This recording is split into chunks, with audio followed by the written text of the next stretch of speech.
oleh Bawaslu maupun hasil pemantauan itu sendiri. Silakan Kang. Sambil ngopinya Ya. biar lebih lancar maka mikir. Oh ya. Nah, artinya gini, yang harus juga apa?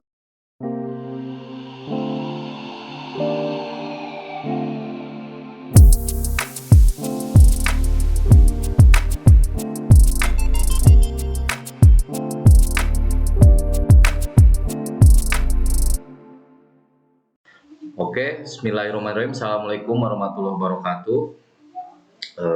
Kembali lagi di podcast Pojok Kerangga. Back to podcast Pojok Kerangga. Hari ini kita ada dengan program Bincang Politik Bilik ya. Jadi kenapa saya mengambil tema bilik ini, karena di bilik itu kita bisa berbincang segala hal termasuk urusan politik. Jadi urusan politik itu bukan hanya di gedung DPR, bukan hanya di kantor partai politik, bukan hanya di kantor lembaga pemerintah, tapi juga di bilik sekalipun, di sound bilik sambil mojok itu kita bisa berbincang politik. Kalian pasti tahu bahwa hari ini pilkada serentak di Indonesia dengan di 270 kabupaten kota dan provinsi telah terselenggarakan. Tentu ada partisipasi dari masyarakat terkait dengan hasil pemantauan yang dilakukan oleh beberapa lembaga pemantau, salah satunya Jaringan Pendidikan Rakyat, Pendidikan Pemilih untuk Rakyat JPPR. Nah, termasuk untuk konteks Kabupaten Bandung, hari ini partisipasi telah meningkat hampir 78%, 75%, dan hari ini bagaimana sih proses hasil pemantauan yang dilakukan oleh JPPR itu sendiri, khususnya di Kabupaten Bandung. Hari ini kita kedatangan tamu, salah satunya Koordinator Daerah Jaringan Pendidikan Pemilih untuk Rakyat. Selamat datang Kang Asrijal. Siap. Ya, Siap. Beliau ini anak muda dan juga masih single. Kalau mau kepoin juga boleh ya. Kebetulan beliau ada rencana nikah juga kayaknya. Jadi kalau misalnya yang lagi single butuh jodoh, silahkan dikepoin aja. Tentu JPPR hari ini telah melakukan pemantauan ya Kang ya. Dan mungkin bisa dijelaskan apa itu JPPR, kemudian bagaimana sih secara tupoksi lembaga pemantau JPPR itu sendiri. Silakan Kang. Karena dibuka dengan salam, saya juga buka dengan salam lagi ya. Assalamualaikum warahmatullahi wabarakatuh. Waalaikumsalam warahmatullahi wabarakatuh. Saya tadi sudah diperkenalkan oleh host sebelumnya, Kang Rangga. Beliau adalah senior saya, sahabat saya, yang mungkin udah bertahun-tahun udah kenal, yang insya Allah sudah tahu apa sedikit banyaknya tentang saya gitu. Nah, sebelumnya tadi ada pertanyaan, mungkin kita sambil ngopi aja, siap aja ya. JPPR itu apa? JPPR itu Jaringan Pendidikan Pemilih untuk Rakyat yang lahir dari tahun 1999 atau pasca reformasi pada saat itu, atas dasar usulan dari para aktivis-aktivis terkait tentang kondisi demokrasi pemilu di Indonesia pada saat itu, yang pada akhirnya dibentuklah konsorsium lembaga. Ada berbagai macam perwakilan lembaga-lembaga yang hadir untuk mengisi di JPPR itu, baik dari NU mungkin, Nahdlatul Ulama, atau Kabanomnya atau kelembaganya, baik dari Muhammadiyah, baik lembaganya, lembaga atau organisasi interfaith atau keagamaan, lintas agama. Dan itu memang respon dari beberapa organisasi masyarakat. Ya, betul banget kan. Artinya keresahan bersama pada saat itu melihat bahwa pasca reformasi, salah satu amanat reformasi itu adalah ingin melakukan sebuah perubahan tatanan terkait tentang kepedulian kita terhadap pengembangan demokrasi, pengembangan dalam hal demokrasi, ini partisipasi, partisipasi. pendidikan atau pengetahuan masyarakat, masyarakat setempat atau sipil terkait tentang masalah kepemiluan gitu. Nah, Atau dalam hal ini pendidikan politik gitu. Nah, hari ini yang sudah dilakukan JPPR itu apa aja Kang? Selain tadi pemantauan ya, JPPR kan telah melakukan pemantauan. Apa misalnya Pak Srijo senang dipantau kayaknya, apalagi sama perempuan senang dipantau ya. Kayak pengen dipantau. Nah, jadi bagaimana sih apa selain dari pemantauan, ada nggak sih program yang memang ini menjadi apa penarik ya selain tadi pemantauan gitu. Jadi sebelumnya yang harus kita pahami bersama kan ya, term pemantau dengan pengawas itu hampir sama. Sama-sama mengamati, Ya. sama-sama menulis, sama-sama mendokumentasikan. Ya. Pengawasan pun sama seperti itu. Saya tadi sebelum banyak berbicara terkait tentang pertanyaan tadi, sebelumnya masih ada bahwa JPPR itu kayak organisasi kaderisasi dalam ADART dan hukum aturan di sana, di dalam sana, bahwa JPPR itu memiliki periodik 2 tahun 2 tahun. 2 tahun 2 tahun. Terus JPPR itu memiliki tingkatan, ada namanya koordinator nasional dengan strukturnya, ada namanya koordinator wilayah dengan strukturnya yang itu tingkat provinsi, terus ada namanya koordinator cabang Kabupaten Bandung, yaitu saya misalkan. Adapun misalkan kemarin Grobogan ada, terus ada Makassar, terus ada misalkan daerah, pokoknya seluruh kebanyakan dari 51 daerah pemantauan yang kami lakukan dari 270 daerah yang kemarin. Terus tadi pertanyaannya bahwa suka dipantau sama perempuan apa tidak, ya suka sih. Oh iya. Suka, maksudnya ya tadi saya luruskan, term pemantauan itu dengan pengawasan hampir sama.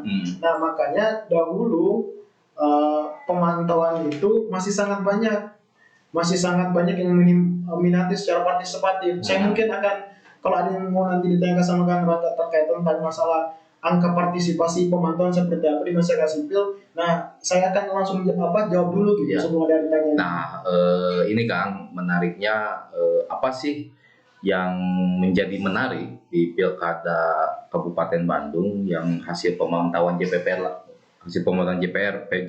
karena kan pasti setiap proses pilkada itu ada hal-hal yang memang dianggap menarik begitu oleh JPPR, termasuk baik itu hasil pengawasan yang dilakukan oleh Bawaslu maupun hasil pemantauan itu sendiri. Silakan Kang. Sebelum kopinya Ya. biar lebih lancar akan mikir. Oh ya. Nah artinya gini, yang harus juga kita ketahui bahwa kemarin JPPR alhamdulillah di beberapa tahapan, bahkan di masa tenang di tanggal 5 sampai 9 kan itu masa tenang kemarin Desember. Nah melakukan sebuah open recruitment. Open recruitment artinya menyisir orang-orang yang memiliki minat untuk melakukan sebuah pemantauan langsung ke lapangan. Dan alhamdulillah dalam jangka 3 hari itu masih ada di grupnya juga, tapi sudah ada sih yang keluar juga. Itu masuk sampai 300 orang. 300 orang. Jadi itu dari 31 kecamatan. Itu ada berapa kecamatan Kang kemarin? Itu kemarin ada, saya sebutin aja tempatnya gitu. Ada Pangalengan, ada Ciwidey, ada Katapang, ada Banjaran, ada Soreang, ada Cileunyi, Cicalengka, Ranca Ekek, Bojong Soang, Bale Endah, Ciparai, Pacet, terus Cimaung, terus Ranca Bali, Pasir Jambu. Pokoknya mewakili 50% dari 31 kecamatan. Nah, ini kemarin ketika Kang melakukan pemantauan, apa saja sih yang ditemukan oleh JPPR Kabupaten Bandung terkait pelaksanaan pemungutan dan perhitungan suara pada saat pelaksanaan 9 Desember kemarin, Kang? Kemarin kita banyak menemukan di hari H itu, pertama logistik dalam hal ini baik tinta, baik mungkin kertas suara, baik misalkan hak pilih yang tidak diberikan atas dasar 3 poin, yaitu suhu derajatnya lebih dari 30 Oh, itu 70, ada ada yang suhunya tinggi itu itu enggak, gimana? dipulangkan Dipulangkan. Oh, ada, kami menemukan itu dan tapi kami sudah laporkan itu di pusat maksudnya. oh, jadi pada saat pemungutan suara itu tidak dipersilakan untuk memilih. Tidak. Oh. Ada juga yang misalkan dia terindikasi COVID, itu dia juga tidak mendapatkan hak suaranya. Oh. Padahal kan dalam aturan PKPU terbaru terkait tentang peraturan pemilu di bencana non alam COVID-19, itu petugas atau penyelenggara di lapangan pada saat hari H itu diberikan kewajiban untuk ke tempat si pasien, baik di rumah sakit ataupun di tempat isolasi di rumahnya sendiri, untuk disediakan hak pilihnya begitu. Oh gitu. Jadi kemarin yang menarik itu ya Kang ya, mungkin selain itu selain tadi logistik, kemudian daftar pemilih. Sebenarnya banyak. Banyak. Ada yang misalkan nih harusnya kan DPT itu dipampang nih. Di TPS ada juga yang nggak memampang. Oh enggak ya. Padahal itu udah ditegur sama pengawas TPS-nya, lembaga ad hoc dari Bawaslu. Tapi nggak mendengar katanya. Baru ketika kami yang datang dari JPPR memantau ke lapangannya langsung, ke TPS-nya langsung, baru mau mendengar gitu, baru mau menggubris. Gitu. Artinya kan kalau saya lihat tadi di awal misalkan ada kurang lebih 300 orang yang ikut memantau, terus misalkan dari respon masyarakat yang sangat bagus, memiliki sebuah minat yang besar untuk melakukan pemantauan, saya pikir pemantauan itu tinggal kita kemas supaya menjadi branding di publik begitu. Ya gitu. Akhirnya bisa merata lah begitu. Oh iya. Pendidikan politiknya. Oh gitu. Jadi kemarin itu atas yang dilakukan KPPS itu gimana Kang? Ketika tadi katakan ketika JPPR kemudian menemukan itu, kemudian dikasih saran itu yang dilakukan oleh KPPS sendiri itu gimana? Ya langsung kayak mungkin kaget atau ketakutan, saya nggak tahu bahasa emosional atau sikap yang timbul, tapi para anggota KPPS-nya langsung memasang DPT-nya itu. Memasang DPT-nya itu setelah itu. Terus kami juga menemukan bahwa di beberapa TPS itu ada yang misalkan nggak buka di jam 7. Jam 7. Harusnya kan bukan jam 7, adapun misalkan apa sih istilahnya itu, rentan waktu yang diperbolehkan supaya terlambat itu kemungkinan 15 sampai 30 menit ya. Kan ada aturannya tuh. Ada yang buka jam 8 tuh. Jam 8. Itu kendalanya gimana katanya Kang? Nah, kendalanya katanya ya biasa karena kami menemukan gini loh. Meskipun terbuka jam 7 tuh TPS-nya, tapi tetap partisipasi itu orang-orang yang datang itu bukan jam 7. Ada yang datang di jam 9, jam 10, bahkan ada yang datang, banyak yang datang ketika itu di menit-menit terakhir. Oh, jadi datang itu pas di akhir baru dimulai pemungutan suara. Oh, jadi ada yang datang seperti itu, tapi istilahnya itu masih diperbolehkan karena kan belum habis waktunya. Ya. Kami juga menemukan hal seperti itu. Artinya pun kalau misalkan dikatakan ataupun rentangkan, kami melakukan sebuah perbandingan antara data hasil pilkada di 2015 dengan 2020 kemarin. Kami menemukan bahwa angka daftar pemilih DPT itu berkurang kurang lebih 118.000, tapi di lain sisi juga angka partisipatifnya itu meningkat 150.000. Jadi ada plus minus ya. Ada plus minus di sana. Pilkada 2020 ini. Ada plus minusnya. Tapi yang menjadi ketakutan gini loh kan kemarin. Misalkan di masa tenang di 5 sampai 9 Desember kemarin tuh.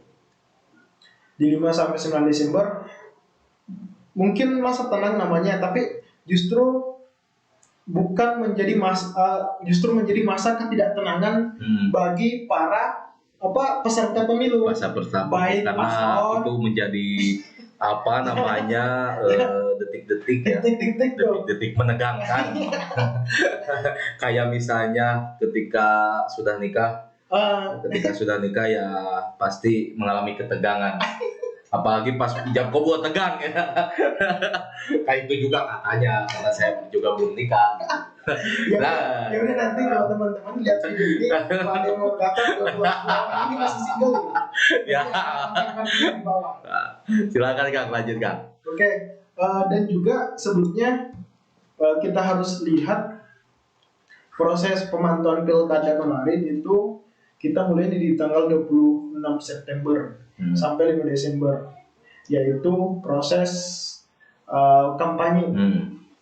Kampanye itu justru menjadi ketakutan bagi kami sebelumnya, yaitu konotasi kampanye biasanya adalah mengumpulkan banyak orang. Karena takut ada kerumunan mungkin ya. Takut ada kerumunan, takut ada sebuah klaster baru dari pemilu ini. Dan itu yang menjadi sebuah ketakutan kami, sehingga kalau misalkan lihat di media-media di akun Instagram JPPR Kabupaten Bandung, di sana juga di-share bahwa ada sebuah kerja double dari penyelenggara pemilu, dalam hal ini KPU maupun Bawaslu, serta ad hoc di bawahnya, supaya memastikan, artinya pemilu tahun ini, tahun lalu misalkan, itu memastikan antara kualitas demokrasi dengan kepastian kesehatan masyarakat gitu.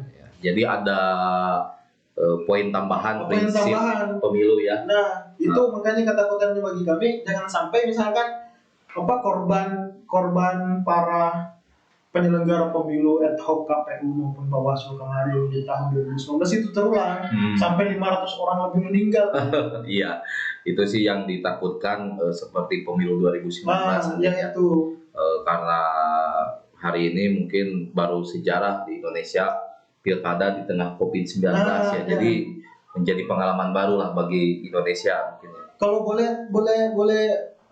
berikan informasi sedikit, kan di beberapa negara justru yang menyelenggarakan pemilu di masa pandemi itu adalah negara-negara yang menunjukkan penurunan COVID-nya. Penurunan COVID, jadi bukan yang angkanya tinggi. Enggak kayak Indonesia. Kalau Indonesia tetap naik terus, tapi tetap dihantam, dipaksakan begitu ya. Makanya sempat saya sendiri mengeluarkan di media itu sebuah argumentasi bahwa seakan-akan ada sebuah hal yang dipaksa di pemilu hari ini.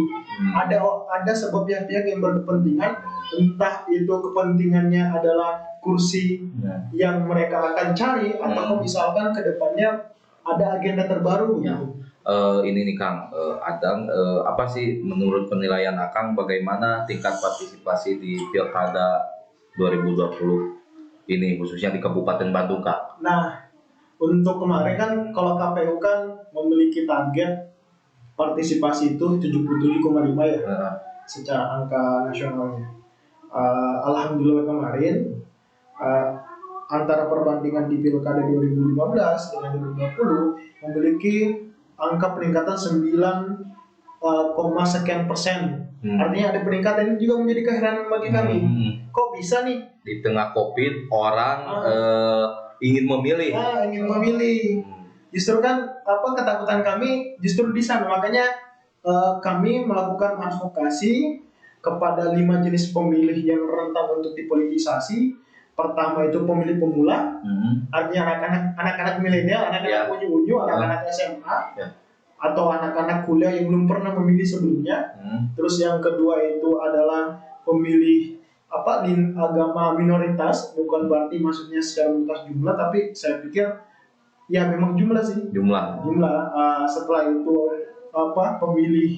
jenis pemilih buruh ataupun miskin kota. Setelah itu misalkan pemilih perempuan.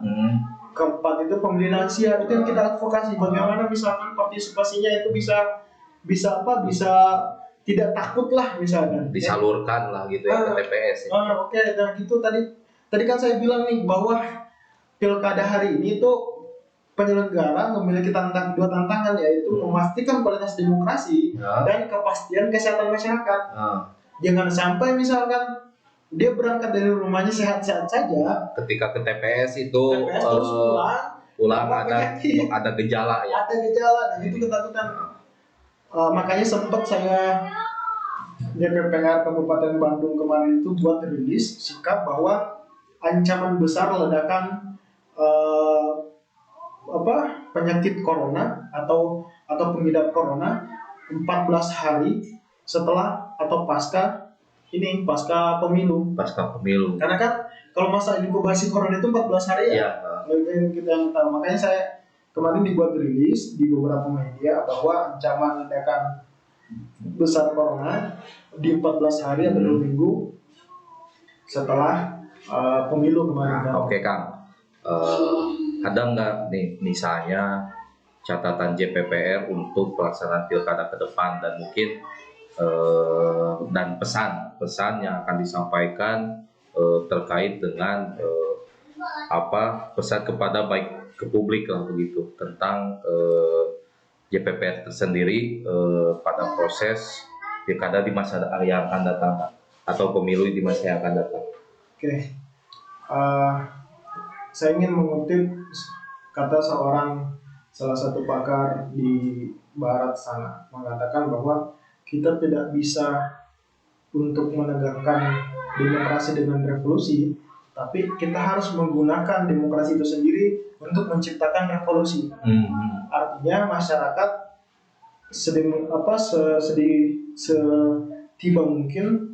sesedikit mungkin memberikan sebuah pemahaman akan ketakutan atau kebosanan terhadap pilkada yang berlangsung beberapa kali ini. Jangan sampai misalkan yang begini, pilkada terus tapi saya mah gini-gini aja, saya tetap gini-gini aja, bukan. Tapi kalau bahasa salah satu tokoh panutan saya, bahwa cara membalas dendam orang yang misalkan ketika dipilih menjadi seorang pemimpin baik anggota dewan maupun kepala daerah terus tiba-tiba tidak amanah, itu adalah dengan tidak memilihnya lagi di pemilihan berikutnya. Jangan sampai hak pilih kita tergadaikan oleh beberapa hal lah, gitu ya. Ya benar. Kalau dahulunya itu kayak gini kan. Kalau biasanya kan cara untuk membalaskan dendam dengan cara misalkan bunuh, misalkan tembak, apa sebagainya. Kalau bahasa sekarang itu from ballot to the bullet. Artinya dari senapan ke kotak suara. Artinya kami mengharapkan JPPR Kabupaten Bandung, mungkin ini juga harapan banyak dari banyak penyelenggara maupun pengawas ataupun yang memiliki sebuah kegiatan untuk mengadvokasi kepemiluan, yaitu tetap kita melakukan sebuah kerja-kerja penyadaran tentang pentingnya penggunaan hak pilih dan pendidikan politik serta pemberian pemahaman akan pentingnya demokrasi kepada masyarakat. Mungkin seperti ya. Terima kasih Kang Asrijal atas waktunya. Jadi ada pesan penting sebetulnya bahwa tadi disampaikan harapannya jangan sampai kita menggunakan hak pilih dalam pelaksanaan pemilu itu hanya untuk digunakan saja tanpa kita memikirkan gagasan program yang akan kita pilih, pemimpin yang akan kita pilih. Intinya seperti itu. Jadi tetap kita tidak acuh terhadap kondisi politik di kita, dan nanti mungkin kita tunggu lagi program selanjutnya. Dan terima kasih Kang Asrijal atas waktunya. Mudah-mudahan JPPR Kabupaten Bandung bisa lebih progres, bisa lebih mantap lagi. Dan Pak Asrijal juga mudah-mudahan tahun 2021 bisa nikah. Amin. Amin ya. Masih enggak. Jadi kan kok kayak gini kan, kalau orang nikah itu jadi kalau orang nikah itu kan ada dua syaratnya. Pertama ada calonnya, yang kedua itu ada dananya. Kalau saya itu Kalau saya tambah lagi 3, siap ijab kabulnya enggak. Nah, itu. Nah, itu kadang kan pas ijab kabul itu orang gugup ya. Oke, terima kasih netizen semuanya dan Kang Asrijal. Kita terus pantau channel YouTube kita Pojok Rangga, dan jangan lupa di like dan subscribe ya. Like and subscribe. Tetap semangat, jaga kondisi kesehatan, rajin cuci tangan, memakai masker Jaga di tengah jarak. COVID-19 ini. Oh, iya, siap. Mudah-mudahan yang hari ini kita sedang terkena musibah di negara kita, mudah-mudahan Allah memberikan yang terbaik untuk Amin, mereka amin. semua. Amin ya Allah ya Rabbal Alamin. Terima kasih. Back to podcast Pojok Rangga. Hatur nuhun. Wallahu muwaffiq ila aqwamit thoriq. Wassalamualaikum warahmatullahi wabarakatuh.